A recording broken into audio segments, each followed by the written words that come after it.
नमस्कार, आप देख रहे हैं प्राइम न्यूज और मैं हूं आपके साथ आलोक शुक्ला। राजस्थान प्राइम में आप सभी का स्वागत है। बीकानेर के सीमावर्ती क्षेत्र खाजूवाला को एफएम की सौगात मिल चुकी है। प्रधानमंत्री नरेंद्र मोदी ने देश भर में 91 जगहों पर 100 वॉट एफएम ट्रांसमीटर का उद्घाटन किया। इसके माध्यम से भारतीय संस्कृति के साथ साथ समाचार, सांस्कृतिक कार्यक्रमों और खेलकूद की जानकारी गांव-गांव तक पहुंचेगी। उद्घाटन कार्यक्रम में केंद्रीय राज्य मंत्री अर्जुन राम मेघवाल, पूर्व संसदीय सचिव विश्वनाथ मेघवाल सहित बीजेपी के पदाधिकारी और कार्यकर्ता मौजूद रहे।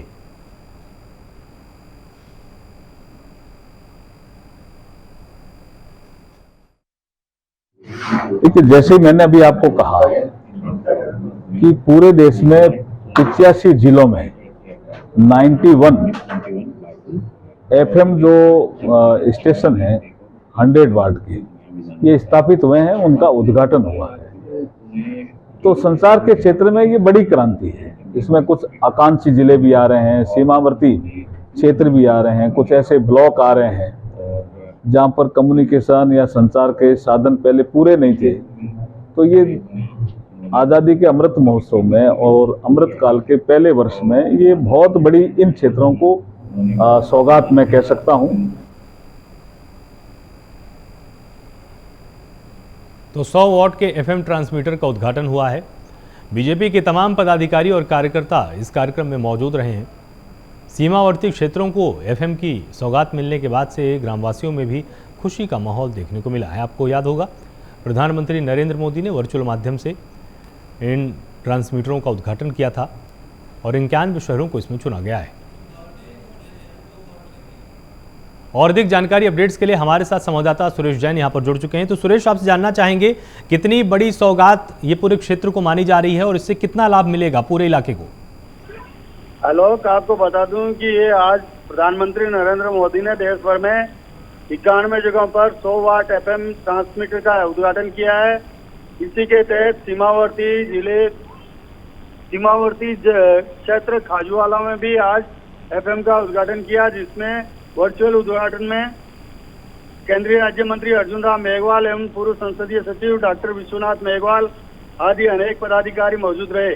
जी आलोक, इसके साथ ही जिस तरह से अर्जुन राम मेघवाल पहुंचे हुए थे, इन्होंने इसके क्या क्या फायदे बताए हैं? क्योंकि लगातार जिस तरह से अमृत महोत्सव का भी उन्होंने जिक्र किया और आपने भी देखा होगा कि ग्रामीण पहले मनोरंजन के लिए सिर्फ और सिर्फ रेडियो तक सीमित थे, लेकिन एफएम आ जाने से अब 24 घंटे उनको जानकारी भी मिलेगी और साथ ही वो मनोरंजन का लाभ भी उठा पाएंगे कि मान लीजिए कोई खेतों में किसान काम कर रहा है, उस वक्त अगर उसको मनोरंजन की चाहत है या वो किसानी से जुड़े हुए तमाम मामलों पर जानकारी चाहता है, तो वो सब कुछ अब ग्रामीणों को मिल पाएगा।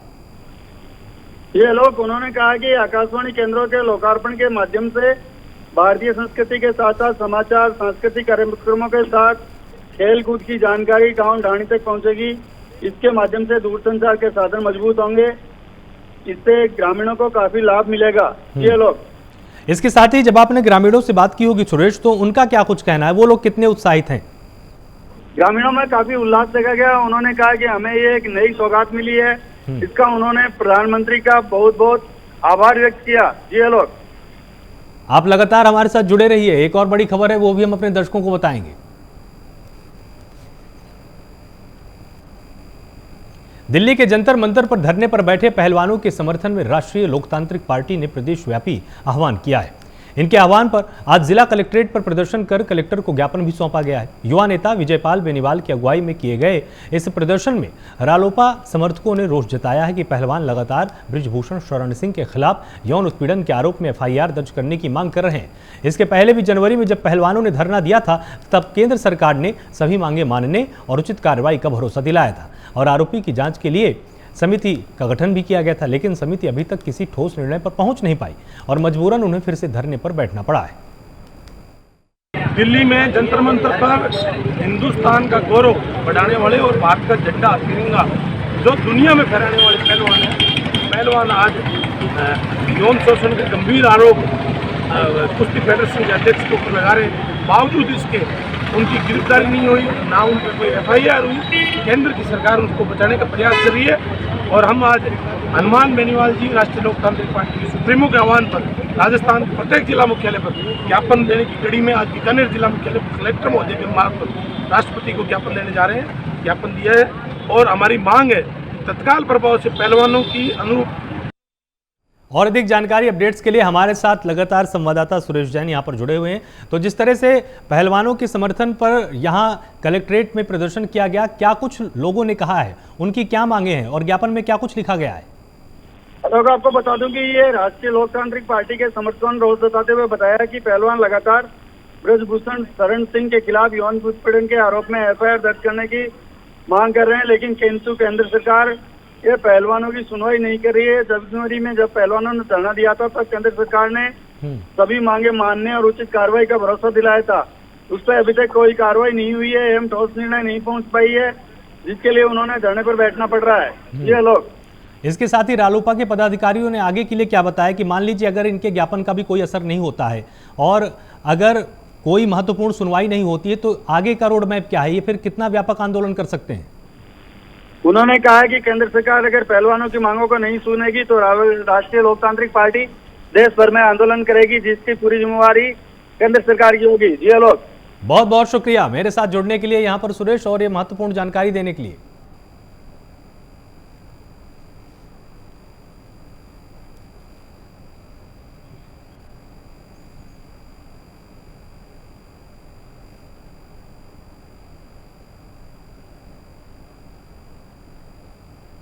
प्रधानमंत्री नरेंद्र मोदी ने वीडियो कॉन्फ्रेंसिंग के माध्यम से 100 वॉट के 91 एफएम ट्रांसमीटरों का उद्घाटन कर दिया है। प्रधानमंत्री ने 12 शहर के रिले केंद्र का भी शुभारंभ किया। शहर की कृषि उपज मंडी गेट के पास यह रिले केंद्र स्थापित किया गया है। समारोह कार्यक्रम में बीजेपी के विधायक और विभिन्न विभाग के प्रशासनिक अधिकारी भी मौजूद रहे। इस अवसर पर बीजेपी विधायक प्रताप सिंह सिंघवी ने कहा कि देश में एफएम कनेक्टिविटी बढ़ाने के लिए प्रधानमंत्री ने ऐतिहासिक पहल करते हुए 18 राज्यों और 2 केंद्र शासित प्रदेशों के 84 जिलों में 91 नए 100 वॉट के ट्रांसमीटर का वर्चुअल शुभारंभ किया है। 12 में एफएम रेडियो शुरू होने से व्यापारियों, किसानों, मजदूरों सभी वर्गों को सीधा फायदा होगा। किसानों को तकनीकी जानकारियां मिलेंगी और व्यापारियों को भी सूचनाएं मिल पाएंगी। बहुत ही सौभाग्य का दिन है। माननीय प्रधानमंत्री महोदय ने 12 को और 12 के आसपास के 20 किलोमीटर रेडियस को एयर डिस्टेंस के हिसाब से एफएम रेडियो से जोड़ा है। मैं समझता हूँ इसका फ़ायदा न केवल बड़े लोगों को मिलेगा पर गरीब से गरीब आदमी को भी इसका फ़ायदा मिलेगा, चाहे वो किसान हो, मजदूर हो, व्यापारी हो, सब इसमें इस रेडियो के माध्यम से जो नई नई टेक्नोलॉजी भारत में आ रही है या हमारे भारत में विकसित हो रही है या विदेशों से यहाँ पर आकर लोग उसका यहाँ पर उसके चलन को बढ़ा रहे हैं।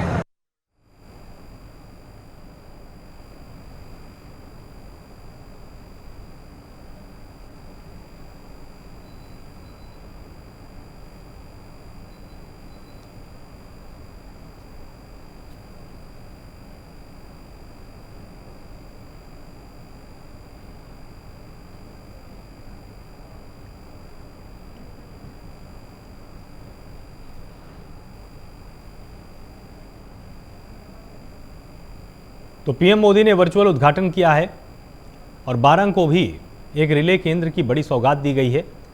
वीडियो कॉन्फ्रेंसिंग के माध्यम से इसका उद्घाटन किया गया है।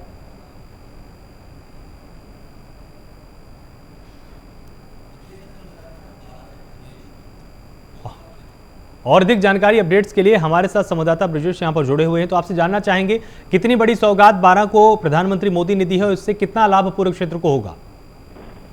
जी बिल्कुल, मैं आपको बता दूं कि आज प्रधानमंत्री नरेंद्र मोदी ने देश में 91 एफएम ट्रांसमीटरों का उद्घाटन किया, जिसमें एक 12 का किया है, जहां पर देश के प्रधानमंत्री नरेंद्र मोदी ने आज वीडियो कॉन्फ्रेंस के माध्यम से 100 वोट के ट्रांसमीटर का उद्घाटन किया था, जिसमें 12 जिलों को भी लाभ मिलेगा। यहाँ पर रिले केंद्र का शुभारंभ आज सुबह किया गया है, जहाँ पर कई अधिकारी और नेता मौजूद रहे हैं। बिल्कुल। और जब ये उद्घाटन कार्यक्रम किया गया तो कौन कौन से गणमान्य लोग यहाँ पर मौजूद थे और उन्होंने अपने संबोधन में या बाद में मीडिया से बातचीत करते हुए क्या कुछ कहा है?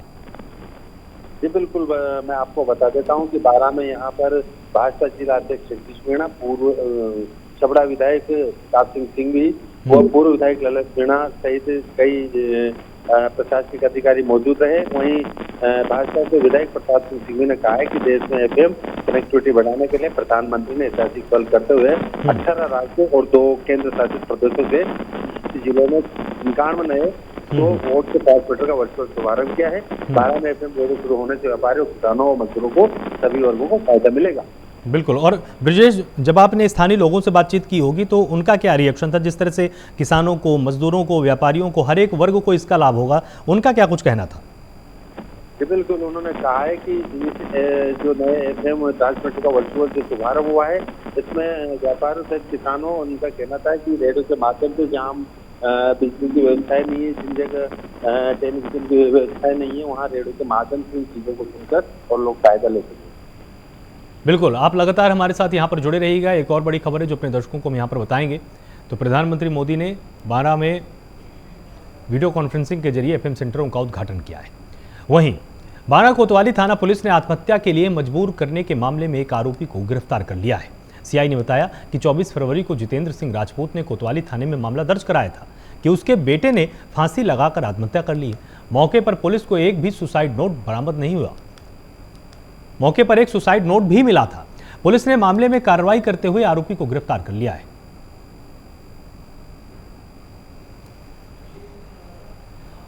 और अधिक जानकारी अपडेट्स के लिए हमारे साथ संवाददाता ब्रजेश यहां पर लगातार जुड़े हुए। तो ब्रजेश, आपसे जानना चाहेंगे, जब आत्महत्या का यह मामला पुलिस के सामने आया, पुलिस पहुंची, तो क्या कुछ मौका वारदात पर पुलिस को मिला था? ये बिल्कुल, मैं आपको बता देता हूँ।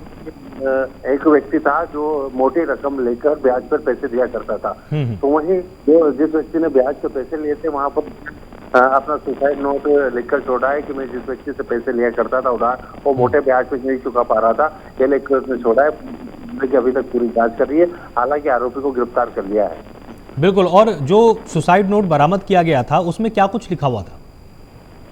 जब इसको उसमें लिखा हुआ था कि जो व्यक्ति जिस व्यक्ति से मैं पैसे उधार लिया करता था, वो मुझसे हर हफ्ता और महीने के ब्याज की मोटी रकम लिया करता था। और ये लिख के अभी पूरे मामले की पुलिस तफ्तीश कर रही है। बहुत बहुत शुक्रिया मेरे साथ यहाँ पर जुड़ने के लिए और विस्तार से पूरी जानकारी देने के लिए ब्रजेश।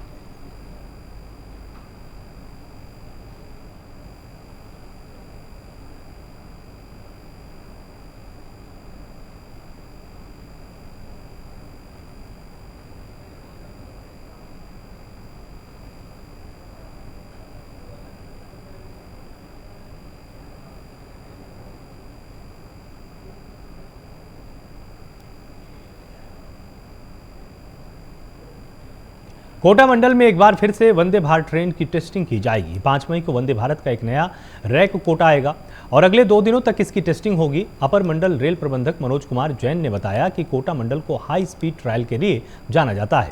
हाल ही में RDSO से मिलकर ICF ने वंदे भारत एक्सप्रेस के ब्रेकिंग सिस्टम में नया विकास किया है। बता दें कि इसके पहले 24 अगस्त को कोटा स्टेशन पर स्पीड ट्रायल के लिए वंदे भारत ट्रेन का रैक पहुंचा था। कोटा मंडल में कोटा नागदा रेलखंड पर वंदे भारत ट्रेन का स्पीड ट्रायल 120 किलोमीटर प्रति घंटे की रफ्तार से लेकर 180 किलोमीटर प्रति घंटे की रफ्तार से किया गया था।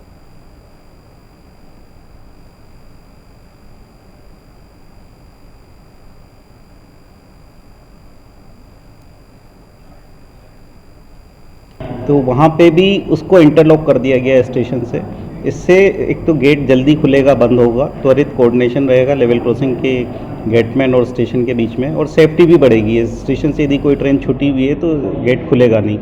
तो ये दोनों काम वहाँ पे किए गए हैं। LC को इंटरलॉक भी किया गया और स्टेशन के गियर्स को भी बदला गया है, मॉडर्न गियर्स लगाए हैं। इससे सेफ्टी भी बढ़ेगी और समय की भी बचत होगी परिचालन में। सर, मंडल में काफ़ी नए स्टॉपेज शुरू किए गए। मंडल में नए स्टॉपेज ट्रेनों कहाँ शुरू किए गए? अभी हर महीने हमें स्टेशन स्टॉपेजेस की सौगात मिल रही है। इसी कड़ी में इस महीने अंत में इंदौर कोटा इंटरसिटी का स्टॉपेज शुरू हुआ है, जिसको कि माननीय हमारे जो MP महोदय थे उन्होंने झंडी दिखा करके प्रथम स्टॉपेज को शुरुआत किया। सर, स्टेशन पे जो विकास कार्य चल रहे हैं उनकी क्या गति चल रही है, क्या कहाँ तक पहुँचा है अभी तक? कोटा में जैसा कि आप लोगों को विदित है कि हमारे जो माननीय लोकसभा स्पीकर महोदय हैं, उनके प्रयासों से कोटा स्टेशन और डकानिया स्टेशन के कार्य स्वीकृत हुए हैं। दोनों कार्य 200 करोड़ से ज़्यादा की लागत के हैं और उसमें अभी जो है प्रारंभिक तैयारियां चल रही है, जिसमें एग्जिस्टिंग इंफ्रास्ट्रक्चर को हटा करके दूसरी जगह शिफ्ट करके और जगह रिलीज की है। कोटा स्टेशन पे आप देखेंगे प्लेटफॉर्म 4 पे काफ़ी खुली जगह आ गई है। इस पर बहुत अच्छा सर्कुलेटिंग एरिया डेवलप होगा। और अधिक जानकारी अपडेट्स के लिए हमारे साथ संवाददाता हरिमोहन मेहरा यहाँ पर जुड़ चुके हैं। तो हरिमोहन, आपसे जानना चाहेंगे कि एक और रैक वंदे भारत का आने वाला है, किस तरह से इसकी टेस्टिंग की जाएगी और जो अधिकारी हैं वो कितने उत्साहित हैं इसको लेकर? जी, वंदे भारत ट्रेन का कोटा में दूसरी बार टेस्टिंग किया जा रहा है। आज रेलवे के अधिकारियों ने प्रेस वार्ता की तो पत्रकारों को बताया कि 5 मई को वंदे भारत का नया रेक कोटा आएगा, क्योंकि कोटा मंडल जो है उसको स्पीड की टेस्टिंग के लिए जाना जाता है। इससे पहले 24 अगस्त को कोटा स्टेशन पर इस ट्रेन का ट्रायल किया गया था और अधिकारियों की बात की जाए तो अधिकारियों में और कोटा शहर के जनप्रतिनिधियों में काफी उत्साह है कि वंदे भारत ट्रेन का कोटा में स्पीड का ट्रायल किया जा रहा है। जी आलोक, बिल्कुल। और इसके साथ ही खबर ये भी सामने आ रही कि जो दिल्ली मुंबई का रूट है उसमें जो एक रास्ता कोटा के बीच में आता है उसी ट्रैक पर ही इसका पूरी तरह से यहाँ पर चेकिंग की जाएगी। तो क्या संभावना ये है कि जहाँ पर ये टेस्टिंग की जा रही है उस रूट पर बहुत जल्दी वंदे भारत दौड़ती हुई नजर आ सकती है? जी बिल्कुल, कोटा में वंदे भारत ट्रेन चलेगी ये अधिकारियों ने कहा है, लेकिन इसका रूट क्या होगा अभी तय नहीं किया गया है और फिलहाल ये रेलवे के जो आला अधिकारी है उनके ऊपर निर्भर है। जी आलोक, आप लगातार हमारे साथ यहाँ पर जुड़े रहिएगा, एक और बड़ी खबर अपने दर्शकों को हम यहाँ पर बताएंगे।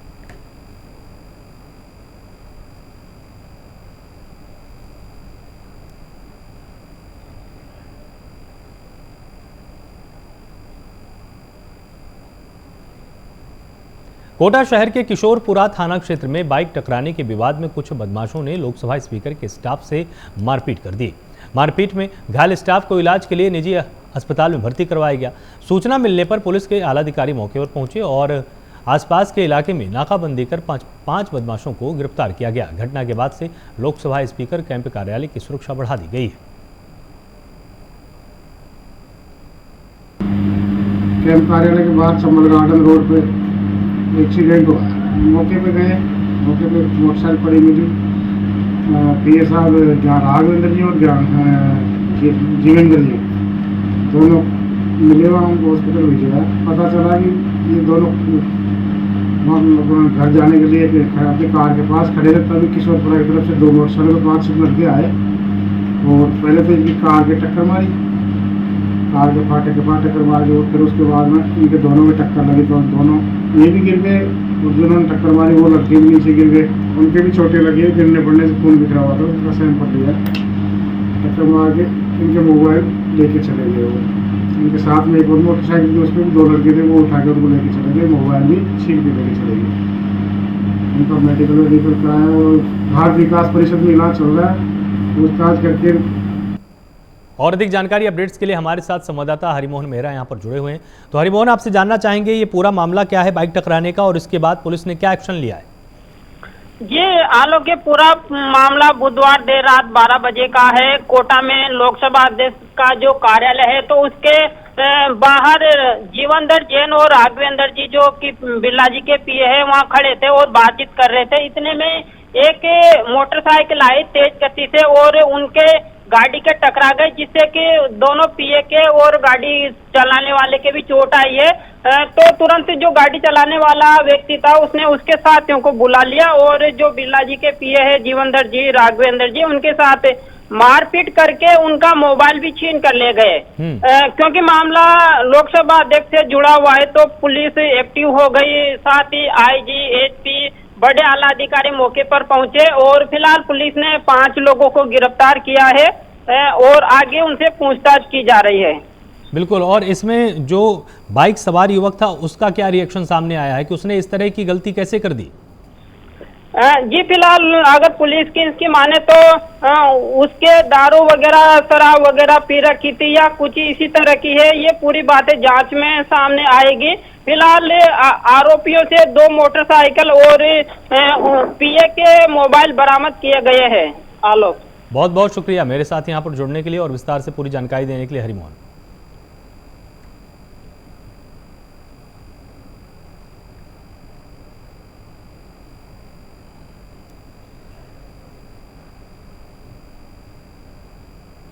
चित्तौड़गढ़ में महंगाई राहत कैंप के प्रति लाभार्थियों में उत्साह देखा जा रहा है। राज्य सरकार की 10 योजनाओं का लाभ लेने के लिए शिविर लगाए जा रहे हैं।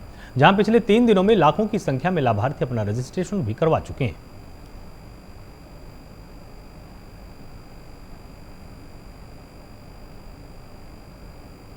राजेश सोनी, यहीं उपरला पड़ा।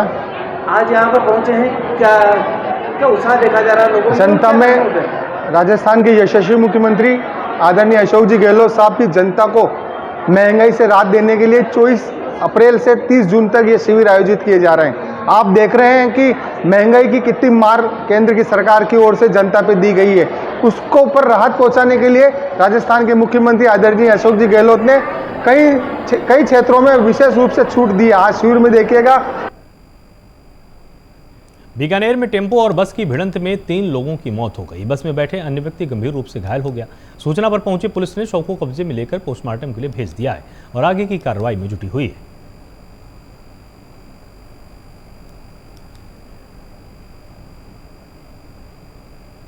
धौलपुर नगर परिषद के सफाई कर्मियों ने 6 सूत्री मांगों को लेकर गांधी पार्क में सभा का आयोजन किया। राज्य सरकार के खिलाफ जमकर नारेबाजी भी की, प्रदर्शन भी किया गया। जिला कलेक्टर अनिल कुमार अग्रवाल को मुख्यमंत्री के नाम ज्ञापन देने की मांग की गई है और राष्ट्रीय सफाई कर्मचारी संघ यूनियन के प्रदेश अध्यक्ष मोहन सिंह थनवार ने बताया कि जयपुर यूनियन के धौलपुर नगर परिषद के सफाई कर्मियों ने लामबंद होकर 6 सूत्री मांगों को लेकर सभा का आयोजन किया है।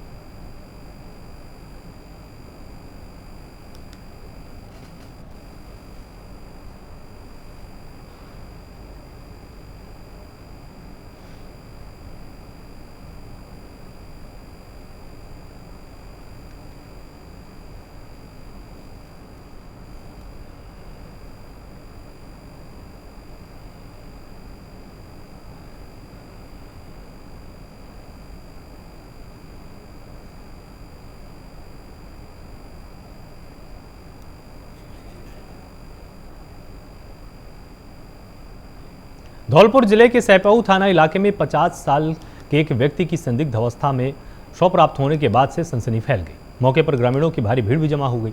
घटना की सूचना मिलते पुलिस बल घटनास्थल पर पहुंच गया और पुलिस ने घटनास्थल का मुआयना कर शव को कब्जे में लेकर सरकारी अस्पताल के शवगृह में रखवा दिया है। उधर घटना से परिजनों में कोहराम की स्थिति है। मृतक के परिजनों ने हत्या की आशंका जताई है।